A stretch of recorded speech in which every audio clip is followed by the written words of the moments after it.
Before we go and look at pacing in detail, we can of course develop our judgment skills, just judging a distance, estimating a distance by looking on the ground. Some of us do that because we're used to play football. We know a football field is 100 meters long.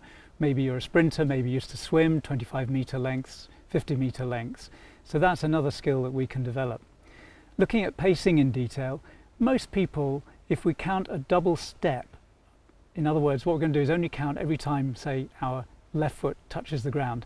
And for 100 meters, then that for most people is around 60 paces, but could be as low as 56, 57, and could be as much as nearly 70. It really depends on how long your legs are, what footwear you're wearing, what time of day it is. Later in the day, people tend to take shorter paces than when they set off first thing in the morning. So we'll have a look at that. So what I'm going to do is I'm going to walk very steadily, just a normal walking pace. There's no funny walks or strides or anything like that. And I'm going to count every time my right foot touches the ground.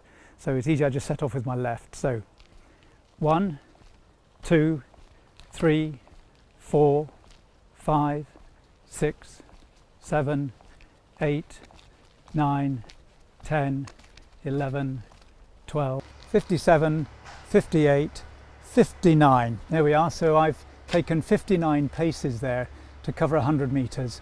Pretty well flat ground. If I head up the hill, my number of paces will increase because you take shorter paces. Coming downhill is less accurate because some people in muddy conditions you'll take short paces, and fairly gentle slope, nice and dry conditions you could take very long paces, so it'll vary enormously downhill. 76, there we are, so 77 on that descent down there, so saving myself from slipping on my backside. So that's pacing in its simplest form. It's very accurate for short distances. Do remember that it's 10% inaccurate, and therefore if you're going to go for something like 300 meters, if you don't find what you're looking for after 300 meters, you've got this 10% at the back of your head to think, well, I'll go another 30 meters to see if I can find what I'm looking for. Otherwise, then you need to start some sort of search pattern. Counting paces is quite antisocial, and you should be counting in your head probably. We have various methods of recording. So if you're going to go, say, 300 meters, then every time I've counted 59 paces, I can just hold up a finger and I can add on 200, 300 and so on. I could pick up a pebble every time I do it, 100 meters. I can use beads. Some people have beads on the compass. Every time they do 100 meters, they slide a bead up. That's 100, that's 200, that's 300 and so on. So there's a number of ways of recording it. It's very easy to lose track if somebody suddenly asks you a question.